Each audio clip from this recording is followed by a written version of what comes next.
Henrietta, while I have you, I want to switch gears here and talk a bit about the election, because the Iowa caucuses are kind of coming up as well here. I think January 15th. And we know, Henrietta, Trump has had a consistent lead in the Iowa polls. I just was hoping, Henrietta, can you just bottom line this for us? Is it going to be Trump and Biden in 2024? Is that it? Can we say it's done at this point?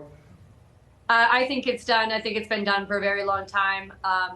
You have 4 Republicans in the presidential wing who are barely hitting 30% collectively in the polls. I mean, Trump has a lock on the party. He has, anywhere between 70 and 88% of the Republican conference voter base very willing to vote for him. I think at this point, his campaign is really trying to manage expectations. So if he wins by 15 points instead of 33 in Iowa, or by 10 points instead of 40 in South Carolina, it doesn't come off as a loss. None of the candidates, whether it's Nikki Haley, Ron DeSantis, Vivek Ramaswamy, or Chris Christie, are even getting close to him in any of the states, including, most importantly, probably South Carolina, where Nikki Haley obviously hails from, or New Hampshire, where Chris Christie is betting all of his chips. I mean, these candidates don't have a chance. So, Henrietta, I mean, we could spend a long time going back and forth about then what's going to happen. But I'm curious, you gave us some things to watch out for, regardless of who wins the presidential election, in terms of what investors need to be watching. One of the important ones is tax policy. Walk us through that. This is the biggest deal that it has been since 2017. You're going to see tax rate legislation in 2025. It's a guarantee. That's whether Biden or Trump is in office or anybody else. This tax bill has to be written. It's mandatory.